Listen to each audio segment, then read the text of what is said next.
Okay, welcome, Eyes of the Wheel. I'm so happy that you're joining me today in my first conversation. Yay!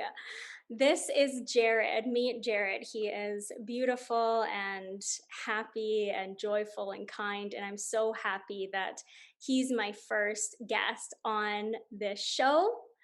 I met him through King of Hearts, which is a non for profit organization here out of Calgary, Canada, where we live.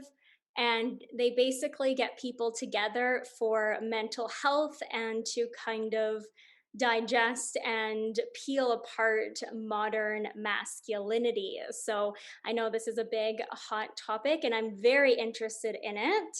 I actually listened to the audiobook recently, The Masks of Masculinity, and just loved it. Have you I listened? am so bad with books, like, I don't read them and I don't listen to them, but just the title, like, that hit me hard and, a lot of the guys that I'm close with do a ton of reading, and I think that a couple of them have read that one, so Yeah. Yeah, wonderful. Well, he's the living example. I'm just living vicariously through the knowledge on the side. But I'm so happy to have him here because I find that modern masculinity is a huge thing to unravel and to understand and to just allow us all to figure out how we can be more supportive of our men and how our men can open up more and we can create nurturing, loving spaces for them to evolve and to share as we as women do seem to be able to do it a little bit more easier. So, anyways, welcome, Jared. thank you. I'm super excited to be here, and, like you were saying, it's just I was reflecting on it a little bit and how crazy, the universe works sometimes. Of we just happen to be on the same call, we just happen to be paired up together, and Mhm. you just both of us just happen to have podcasts and kind of connected on that too. And so, I always love those little chance moments that lead to something more. Yes, absolutely. Synchronicities, we have to follow them, right, guys? All right. So, with this self healing journey, we all have our reasons why we start on this. We want to delve into self help, spirituality, whatever it is. And for a lot of us, it starts in suffering. I know it did for myself. But for you, Jared, how long ago did you start this journey and how did that kind of look for you? Yeah, for sure. So I would say the start of it was probably about 3 or 4 years ago. So I started seeing a therapist, Hmm. and I held a ton of shame around it, and I didn't tell anyone in my entire life for the first 2 years, and it was so funny where I was very hypocritical to myself. Where whenever I would hear other people talking about therapy or working on themselves, whatever it might be, it was always I was a huge fan. I'm like, this is amazing. Like, that's so good for you. I'm so glad that you're doing that. Like, it's going to help you so much. And at the same time, once I started doing it, I was super ashamed of it. Like, it's great for other people, but I shouldn't need it, right? And being very hypocritical against myself. And so that's where it started. Started seeing my therapist for a couple of years and kind of got to the point where one of her suggestions was like, I want to do more, right? I want to, start really stepping into this, growing more, everything like that. One of her suggestions was you should quite literally just go and try a whole bunch of different stuff because you never know what you're going to like. Yeah. It's like, okay, yeah, I can do that. Yeah. And again, were you calling them synchronicities? Yeah, yeah. It's kind of like meaningful coincidences. Like Yeah. like just the idea that our universe, has deeper intentions that we can't see, and when we see glimpses of it, it may seem random, but I don't think it's random. I think it's a sign and it's a nudge. But yeah, and then Yeah. the synchronicity happens. So yeah, keep going. Yeah. So synchronicity for sure. And I love that definition. I'm going to have to remember the word synchronicity and use it more in my own life. But yeah, one day I was scrolling through Instagram, and randomly one of the guys that I knew had done a bio on Andy Nguyen, who is one of the founders of King of Hearts. Mhm. And he looked super familiar and I couldn't place it. I'm like, why do I feel like I know him? But anyways, I read the little blurb, and he started talking about the King of Hearts. I was like, oh, this is interesting. And started talking about modern masculinity and mental health and men's mental health, things like that. and they just so happened to be doing an event. And this was, I think, about a year and a half ago. So this was pre-COVID. So we were doing in-person events at that point. Yeah. And I was like, you know what? I don't know anybody there. I'm going to show up by myself. Like, I'm going to sit in the corner. I'm not going to say anything. I'm just going to watch. Worst case scenario, I lose an hour out of my life. Right. And yeah, so I randomly showed up by myself and had no idea what to expect. And yeah, just, had really an eye-opening conversation. And for one of the first times in my life, it was a feeling of other people struggle with the things that I struggle with as well, and that feeling of not being alone anymore. Mm. And wanting to share so badly, like having these physiological responses of, like, I could feel it, I could feel like myself vibrating. I wanted to say something, I wanted to say something, and it just, I couldn't force myself. And luckily, one of the guys there kind of noticed and was just like, "Hey, Jared, like, do you have anything you want to say?" And I felt like I just like word vomited, and I wanted to say everything and started talking. And it was such just like just this amazing release that Mm. I was able to finally get these things out and talk about them, and show some vulnerability, show some of my struggles, show some of my imperfections. And that's kind of really where things took off. And so I went to a couple more of their meetings, their meetups, and started getting closer with the guys there. And they brought up that they were also starting a men's group. Mhm. Same sort of idea. However, it's essentially a closed group. So it's the same group of men every single week. And, you get to know them deeper. And we go deeper into these, topics and more specific to you. Mm. And that seemed super scary and super exciting at the same time. And so I decided to join, and grew a ton through that as well. And that's been over the past year, and kind of gets me to where I am today. And I ended up actually just leaving that group, and because I thought that it had served its purpose for now for me, and I'm looking for to take the next step. But still super close with a lot of the guys there, and still see my therapist regularly. And yeah, that's kind of the quick version of how I got to where I am today.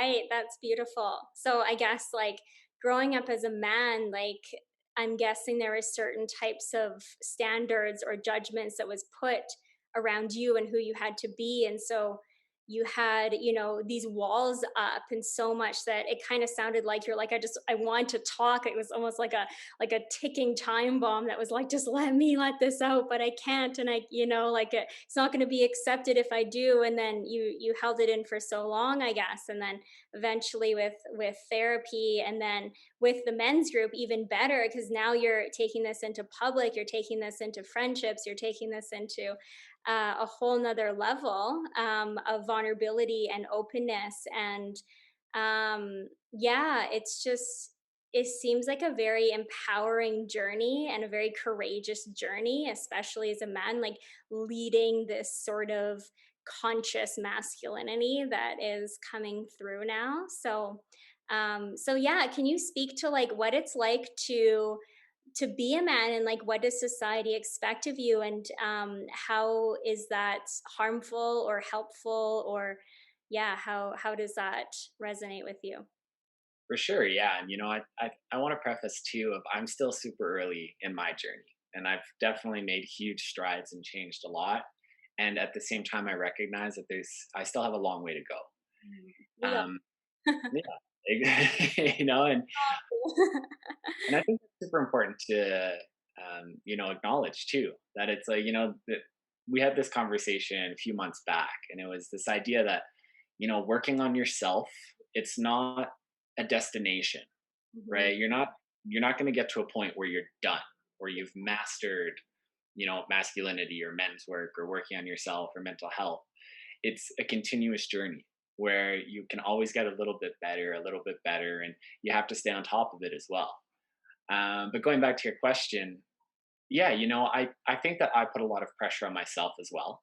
Mm. However, there's and some of the outside pressures, I would say, is some of the things that you're told as a man are you're not really allowed to show emotion. The only emotion that you're allowed to show is anger or aggression. Mm. Um, Sometimes you're allowed to show sadness if you lose at sports, Right. right? Then it's acceptable. You know, you can cry once you've lost a championship game. Yeah, I actually heard within the masculinity that so many men love sports because it's a space where there's no judgment around emotion. Like they can express any emotion they want around a sport and it's accepted. So that's interesting that you mentioned that and picked up on that. Yeah. For sure. And, you know, it's a lot of times it ends up being an outlet. And, you know, you just saying that, it makes a lot of sense too of why so many men are die-hard sports fans, right? Right. As you're saying, you know, you can show any emotion, the whole wide array of emotions when it comes to sports because, you know, that's manly, Right. right? That Yeah. acceptable realm that you're able to do it. Yeah. And it's, so, you know, I think a lot of the pressure comes from that is one, you know, like you need to almost be this unemotional, stoic figure at all times, right? I think the other one that really, you know, especially resonated with me was the fact that you are a lot of times the emotional rock and people come to you with their problems. You don't go to them with yours, Mm, right? And that's, you know, it's been magnified in my own life and kind of the role that I took on as I am the emotional rock. When you have a problem, you come to me. You know, you put your troubles and tribulations and stress, you put that onto me because I can take it, and I will never ask the same of you. And you know that became very tough, and it led to a lot of very uneven relationships in right. my life, right? Because, you know, I was great at supporting people, but I had absolutely no idea how to ask for support for myself, Mhm. Mhm. right? Mhm. Mhm. Um, I would say another huge one that we talked about, which is, you know, near to me and close to my heart, is, you know, even things like body image issues as a man. Right. And yeah, and for me, you know, that's one of those topics where it's not even a topic. It isn't talked about. Like it's not even that you shouldn't, you know, feel like that. It's just that it doesn't exist, right? Yeah. Like men don't struggle with things like that. And so it's never even a, you know, the idea of a conversation. Mhm. And you know, that was one of the specific ones that I struggled with at the time, Right. is of feeling completely alone, Mhm. right? Of like, you know, I'm not happy with the way I look. I'm not happy with my body. And that's not allowed as a man. And I can't talk to anybody about that. I can't be open and honest to people about that Mhm. because it's not allowed. It's not something that we struggle with. And Right. so having to keep all of that inside, and, you know, a lot of times that's where that pressure builds, is because you have to keep everything bottled up and inside. You look for those places where you can have those releases, and hopefully it's a healthier spot like in sports, Mm. right? As opposed to losing control and completely blowing up. Yes, absolutely. Yeah, or like turning to addiction or escapism in all sorts of ways, I guess. Um, Yeah. yeah, and it just makes total sense. Like there's not a lot of safe space that I guess society just inherently gives and puts around men that they can chill out and just be themselves and be whatever. And it seems like sports is really that only space. Because if you're, walking around just, going to the grocery store, doing your everyday thing, and you have to wear this stoic mask all the time, then you have to, push it all down, and you can't feel even safe in those places to just be yourself or say like, yeah, I'm having a crappy day, I'm sad, or like, yeah, I mean, it's really hard, or whatever, just out of all the fear, I guess, of being told like you're weak, you Yeah. know, you're not a man, grow up, the little like punch or whatever, like suck it up. um and that's tough, and I mean, you don't have a safe space to process your own stuff, I guess, and then on top of that you are taking other people's stuff, so it's just all spinning. It's like, yeah, I'll support you, I'll take your stuff, and like I'll also have all my stuff, but I won't say anything about it, and I'll go on like this for years, decades, and then some random big outburst happens, or some addiction pattern happens, or some really bad mental health type of episode goes on, and you're just like, well, that's not random, right? Like when we look back at this, like it makes total sense to me listening to you, like how that's a recipe for just disaster for our men. Yeah. He's sad. It makes Yeah. yeah.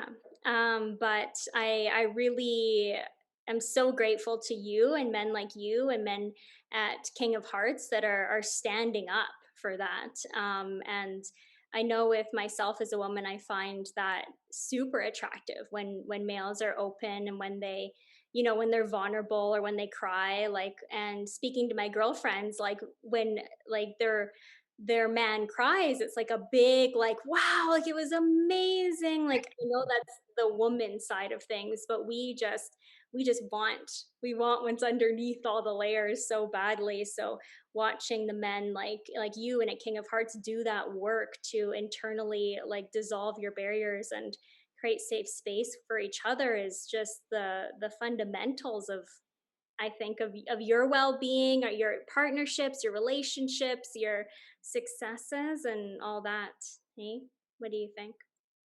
Yeah, no, for sure. And it's something that I still struggle with a ton is, especially being like vulnerable in romantic relationships. Mm, mhm. Very, for the longest time, for almost my entire life, like I did not show any vulnerability at all. It was all bottled up. It was, this facade of perfection of, like we talked about, of I don't struggle with anything. I don't need anything from you. Let me support you. You don't need to support me. Yeah. Right. And, I have what I think is like an interesting look on it, Mhm. because I'm really trying to wrap my head around, the idea of true strength actually being able to show your imperfections and able to show your vulnerabilities, Yeah. right? To show that you do struggle and that you can still be okay with those struggles. Mhm. And, or it doesn't mean that you need to cry every single day, right? It doesn't mean that it's you walk around like a bleeding heart every single day all the time, right? But the ability to be able to tap into that. Mhm. And where it showed up a ton for me and what was coming up for me when you're talking is this idea that in my life, one of my coping mechanisms was just to push everything down, Yeah. all the emotions, everything that I was feeling, because a lot of those were negative feelings, negative emotions. I ended up pushing them all down. Mhm. Now, a couple problems with that, as you can probably imagine, one of them being, of course, like we talked about, I would have those outbursts. Yeah. And whether that's being, just really reacting super strongly to a minor occurrence. Right. But really, the other one internally for me was I realized because I had to shut down those negative emotions, I didn't get to pick and choose which emotions still came up, and I had to turn all of them off. So I didn't allow myself to feel sad or pain. However, I also didn't allow myself to feel happiness, to feel joy, to feel proudness, right, of myself and the people around me. And so yeah, it really was that, and still something that I work on is just accessing those emotions Mhm. and being able to tap into them, normalizing the fact that some days I'm going to feel good, some days I'm going to feel bad, right? And it's okay if I feel bad sometimes. It's okay if I'm having a down day or a down couple of days, Mhm. and really just showing that self compassion to myself. Mhm. Absolutely. Beautiful. Preach. Yeah. I love that. And yes, it is a journey and it is this thing that we're working with all the time and every day. Like even myself, this is not just a man thing. Like it's a human thing to want to push away the heavy sides, the harder sides, the negative sides of ourselves. So yeah, very beautiful work, and I can see like within you the how much the self-acceptance and self-compassion you've practiced, even just a little, has added to your sense of just strength. Like it's like, you become a little bit more unshakable, I feel. Um so um so that practicing of accepting and accessing your emotions, then do you find like the therapy, the men's group, was that a big part in you accessing your emotions, or were they different in ways they helped you, or Yeah, for sure. Definitely both of those things were instrumental. Yeah. And I actually found them very complimentary, Right. where when I saw my therapist, it was a lot more of understanding, right? And unlocking in my brain, understanding where some of these thoughts and feelings are coming from, or, realizing that they're actually coping mechanisms. That's not my natural tendency. That's a coping mechanism that I've used since I was a child to protect myself, Yeah. and unraveling those and really understanding, this idea of a lot of the things that I think are true actually come from a decision I made when I was very young, when I was in elementary or junior high school. Mhm. And so unraveling a lot of those, truths Yeah. of, well, is this actually true? Mhm. Yes or no? And no, was it a decision I made? Mhm. And is it now the same decision that I make as an adult looking back on the situation? Instead of as an 8-year old or a 12-year old, and some of them still are true, but a lot of them are now challenged as, well, no, this is what I thought was true and is not. And therapy really helped me dig into a lot of those, and I would say open the door and understanding of myself and how I came to be.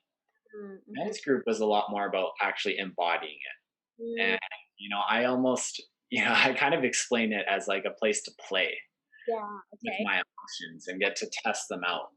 Yeah. And I say play, and it's a lot of times extremely difficult, but I get to play with them, right? I get to play with conflict. I get to play with anger. I get to play with vulnerability, right? And this place, and I explain it to people of, it was a place for me to be seen and heard without fear of judgment, Mhm. Mhm. because I know that no matter what I said or the other men said or did in the group, I knew that there was a really deep bond of love Mhm. between us. Mhm. And that I was able to kind of stretch those boundaries because they had the background on me. They know where a lot of this is coming from. And they know that, this is the space where we, go at it. Like, this is where we come to test these things out. And if I go too far, or if I don't, they won't hold that against me. And if I don't go far enough, they'll hold me accountable.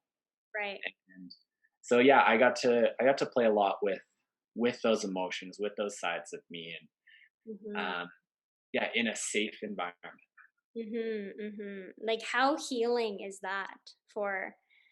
Wow, I feel everybody. And I'm just so happy that you had that experience, and this experience is ongoing. Like, there's many men's groups that exist, and just, yeah, it's just beautiful. So is there anything else about the men's group, or like that you think other people or other men would benefit from the group, or have you had thoughts around that? Yeah, and the biggest thing that I go back to a lot of times, even with this, and Yeah. a lot of times pushback of the idea of men's group from everyone, from other men, or even from women sometimes, right? Of, I think that we're all trying to get to the same place Yeah. of making ourselves and better, so Mhm. that we can make the world better, so Mhm. that we can work on the relationships, not only with ourselves but with those around us, so that we don't have those unhealthy outbursts, so that we develop these skills to address some of those old wounds that we might have from our childhood or from other experiences. And it's a lot of people are really confused by it, of like, well, how do you explain, like, what is men's work? And it's such a tough thing to explain. Right. um, it's not, we go and once a week we cry every single time.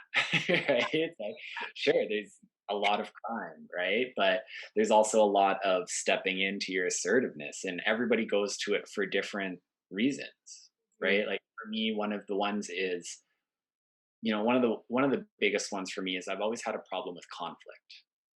Okay. And where that came from is that in my house growing up, if there was ever a fight, it was 10 out of 10.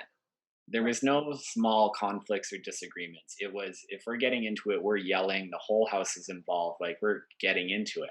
Yeah. And how I carried that into my life is, I thought, if I was ever to, get into a conflict with somebody, that's where it's going to go. And Mm, subconsciously, I think like, okay, well, we're going to have like, an argument where we're both yelling and so bad that it's like potentially we don't speak to each other again. right. And so being able to see that conflict is okay, that we can have, a 2 out of 10 conflict and still be friends afterwards.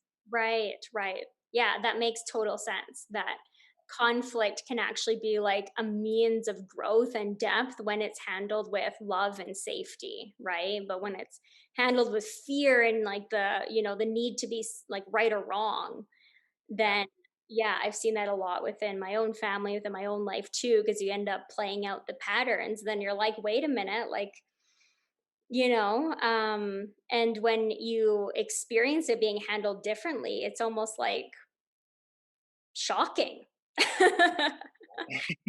Yeah. Wait a minute.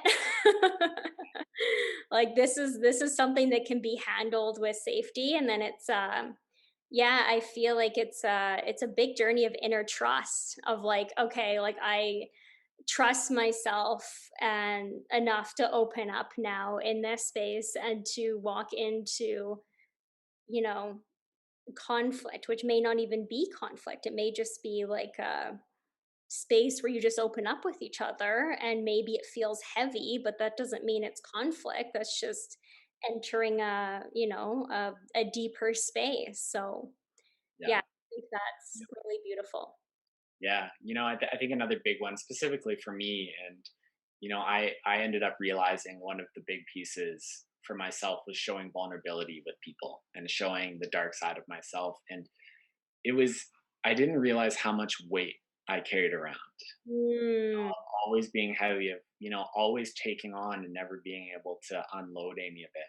yeah, And I think that was one of the most life changing things for me is like being able to release some of that yeah, and release it. And that's that's probably been one of the most, like I said, the most life changing things is this now feeling of, well, I can be myself yeah, and I don't have to put on a show for other people. I can lean and count on other people so that I don't have to carry it all myself and feel crushed, mm, right? And be fighting this, in this struggle inside that nobody can see and nobody knows about because I don't tell anybody about it, yeah. right? So that's also been extremely freeing for me. Mhm. And do you find the men's group kind of like disproved what you thought would happen if you would be vulnerable? Like, what Yeah. did you think was going to happen like earlier in your life if you were vulnerable? What was your idea of what you thought was going to Yeah. So for me, and it took a lot of digging, happen? but realized a lot of, again, a lot of the things that I thought I knew came from decisions I made from my childhood. Yeah. And one of the biggest ones for me is this struggle with perfection Hmm. and this idea that I needed to be perfect in order to be loved. Yeah. And if I wasn't perfect, I wasn't worthy of love. Yeah. I hear you.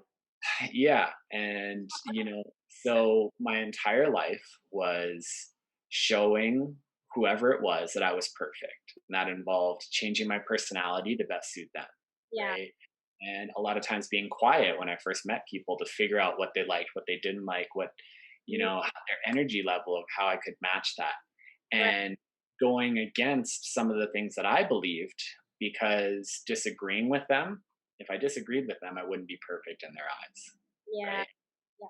And if I showed any imperfections, if I was vulnerable, if I talked about the things that I Mhm. didn't, that I struggled with or that I didn't like about myself, like that's definitely not being perfect. And so there's no way, like I'm just trying to get them to like me Yeah. and let alone like, love, like feel love from them.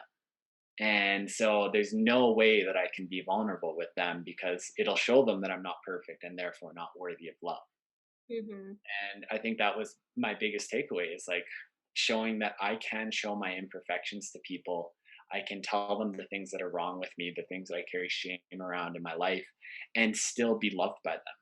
Yeah. And funny enough, it actually brought me closer in most of my relationships Hmm. because now it humanized me. It showed them that I, also struggle and they love me more because of it. And still something that I struggle with, but something that I've made a lot of strides Yeah, absolutely. Yes, you shared a lot of really, really insightful things there. Thank you. Yeah, it's this really strong fear that we carry, I guess, around like if I show who I am, I'm going to be alone. But it's really like curious to me. I feel like there's another layer in there that's like, why do we even have that thought? It's like, I don't know if maybe some of us have actually tried being super vulnerable, maybe when we were younger, and then it turned out to be that. Like people walked away, people judged you, like you did it once and you're like, never again, and then you carry this belief system. So I guess that's where it comes from, and it is just so interesting. Like maybe that resonates with you, maybe not, but that I feel like that could be a possibility of what happens to us. I mean, we try something out once. If it's not received with love, we go into the box of never again. in. Yeah. And then, yeah, Yeah. So for me, doing a lot of the work and digging into it, I came to realize where that came from was actually the relationship with my parents. okay, okay, And there was a lot of, like, call it turmoil in my household growing up, okay, right?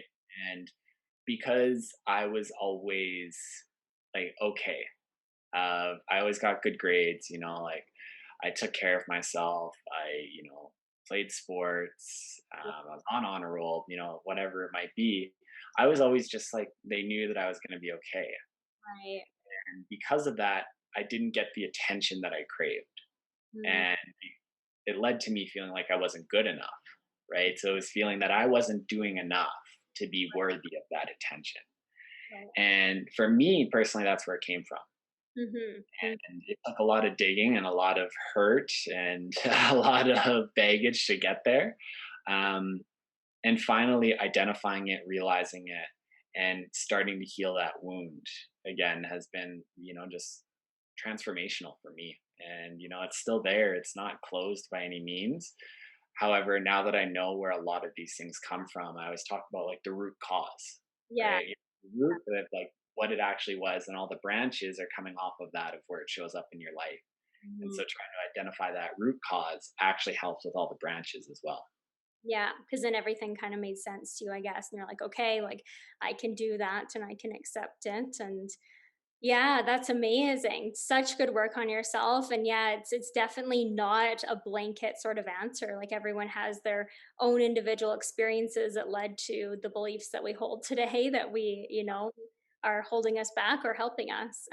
So that's wonderful. And how have you found? So I guess like you started going to men's groups and then you decided I'm gonna start opening up. I mean, you started to with therapy, I'm guessing, and then like they gave you a little nudge in men's group to be like, hey, okay, open up here too now. Yeah. And how were you received within the men's group? Like when you were vulnerable, when you did those things you were so scared to show off of yourself, like how did they respond to you? I'd say the biggest one is with love, Yeah, right? Luckily, when I've shown up with vulnerability and been vulnerable with people, I've been received with love, which I think is the biggest piece, and I could feel that. right. Another eye-opening one for me was that I catastrophize things a lot in my brain. And I go, okay, well, when I tell them this, they'll never think of me the same way, or they'll baby me forever, or Yeah, they won't like me anymore, whatever it is. And I think one of the most freeing things was that it didn't actually change our relationship that much, right, right, right? right. Even opening up to my sister for the first time about me seeing a therapist, and she was the first person I told. And she's the closest person in my life to me, and I didn't tell her for 2 years. And it was this huge build up. Like I thought it was going to be this huge, like, life altering, like it was going to blow her mind that I was seeing a therapist, that I was struggling with things. And it was kind of just like, oh yeah, I could see that. I was like, you're Yeah, not crushed right now? What do you mean you're not crushed, right? And so seeing that life goes on, that it's okay, that it actually brings us closer together, and that things don't, you know, change that much that it doesn't blow up my entire life or relationship by being vulnerable with this person, and they still treat me as me. Yeah. Yeah. That is so powerful. And that's an experience that I feel many people haven't had yet.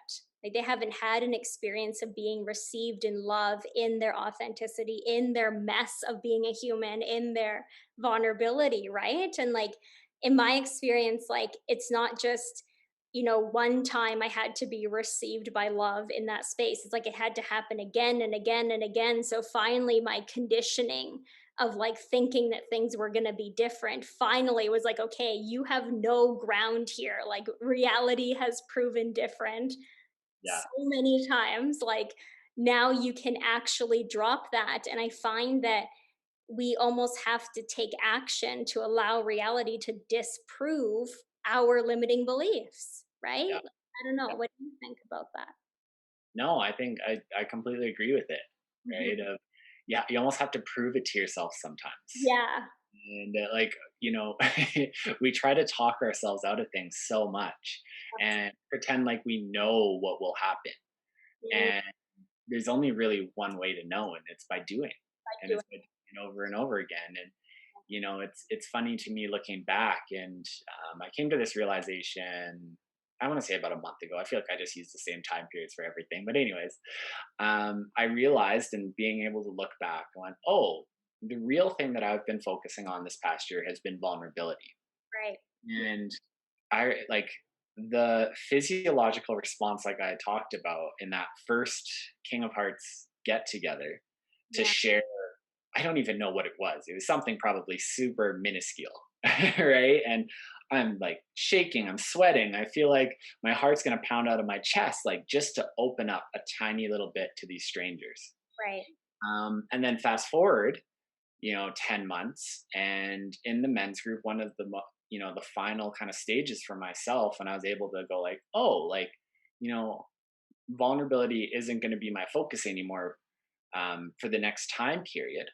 Right. Was I felt called to stand up in front of the men and essentially say my deepest, darkest secrets that I hold the most shame around in my entire life and share all of them with them Right. and to be witnessed and to be seen. And I don't want to hold on to these anymore. I want somebody to know. Mhm. And the response in my body that I got from that was minuscule compared to the small share that I did at the beginning, Right, right. because my That's body had gotten used to it. yeah, that's really beautiful to share and like just what happens over a time period and how we tend to think like it's going to be like that every time, right? Like you're going to be shaking and sweating and stumbling and all the things like every single time, but it's just at the beginning. It's just the newness, hey? And like that's a really powerful story you shared and like that's just 10 months in a men's group. Like that's a huge amount of transformation, right? Like now you have all this experience and proof of opening up again and again and again that you're going to be okay. You're strong, it gets easier every single time. And yeah, I can't imagine like how much that's affecting the rest of your life. So what are the biggest changes you've seen like in your normal everyday life post vulnerability to now being more vulnerable? I know you're just Yeah. in the waters, but I mean like what differences have you seen? Yeah, and I think it goes back to those small changes that you don't necessarily notice all the time. It's that feeling that I'm not being crushed by the weight of having to hold everything in. Right. It, the feeling of being okay, um, you know, feeling my emotions and actually being able to feel some of my emotions. Mhm. Um, and truly being able to be myself is a huge thing that I never felt like I was able to do. I Right. always felt like I was putting on a show for other people to be that person they wanted me to be.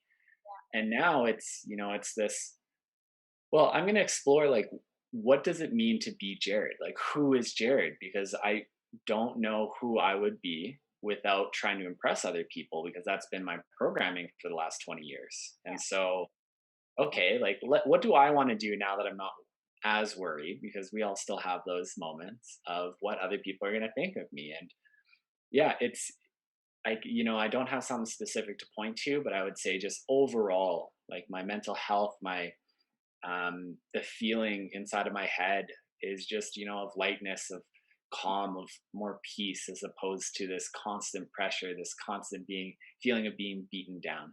Yeah, and that's huge. Like, just in a few words that you said there, like, that's a huge life difference, like, a huge, huge transformation, you know? Yeah. That's Yeah.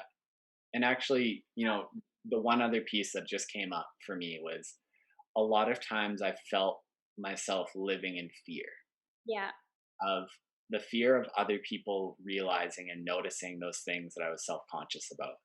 The right. fear of them, like, seeing or feeling like I'm an imposter. Because they're like, well, this isn't right, or I see that imperfection. Yeah, And being able to release that has been huge too, of putting it out even publicly, like, doing things like this, like on my podcast, where I'm just like, I'm going to put it all out here. So now I don't need to worry about it. In my mind, it's out there. People know about it. So I yeah, don't need to worry if they're like, actually looking at me and thinking one thing, because I've put it out there, if they actually see what I'm struggling with, because yeah. it's out there now. And so I can just kind of be. Absolutely. You're owning it, right? Like, you're owning it, so if anyone else makes fun of it, you're like, "Well, I've Yeah. already told the world and I don't care about it, so why do you?" And Yeah. that's the ultimate strength, hey? Like, to fully start to own those aspects of yourself. And yeah, it's very beautiful, the podcast that Jared has created. It's called Journey with Jared. Journey with Jared. Yeah. Journey with Jared, yes, you should check that out. And yeah, he just has been practicing opening up and really living and embodying this. Like, it's not just a concept, it's like you full on done the podcast, you've done all these things, like it's a full commitment. And it's just inspiring. It's very inspiring to see that and to, yeah, just put yourself out there with that courage on public spaces, right? Like, I feel like if you've done it on a public space, it's like, well, now there's nothing else to hide. Exactly. Not just one friend or two, it's on the internet, and that's a big level. So, very proud of you. Thank you. Thank you. It means so much to me for you to say those kind words. Yes, absolutely. Okay, well, last point I wanted to ask you about is community and just how you feel about that, how that's impacted your life. Yeah, and I think that that was another big piece of the men's group Yeah, was, finding people that are, like-minded individuals that I can have these kinds of conversations with, and they're open to it. yeah. Right. And, one of the things I always say is you can only, in this kind of work, a person is only able to go as far as they're willing to go. Mhm, mhm. You know, if you are willing to go farther, and, that one friend or that one person in your life might not be able to support you in Yeah, that journey. And that's okay. And it doesn't necessarily mean that you need to cut them out or never talk to them again or anything like that. But having the people around you to support you on this journey is just so important, and people that you can lean on, and that feeling of not being alone, of seeing that other people struggle with the same things that you do, um, is yeah, just, again, so liberating, so freeing, and so important. And we can't do everything all by ourselves 100% of the time, and everybody needs help sometimes. And so having that community that you can lean on, whether they're in person, whether they're online, whatever it is, as long as you have them and connect with them, and um, yeah, it gives you those safe spaces to be able to work on yourself, to do the work, so that when you go out into the real world, you're kind of more practiced, and you don't have to test the boundaries anymore, because you've tested those in your community, right. and you're able to show up more appropriately in the different situations. So Right. Yes. Beautiful. I love that. Thanks for sharing. cool. Yeah, I find community it does exactly that, and it makes us feel less alone, and less like we're an outsider with these weird thoughts and weird feelings that are just only us, which is Yeah. really isolating. And like, that's how I felt for a lot of my life too, initiated a lot of my awakening. So I can really resonate with that is just hearing that somebody else is feeling the same way you do is like a big relief. And Yeah. just feeling, yeah, the strength of a group, the strength of a group and the strength of support and love. So I love that. Thank you. Thank you. This was amazing. Like, I'm so glad that we were able to connect, and I Mhm. get to count you as part of my community now, Yay. because it makes it stronger. And so, thank you.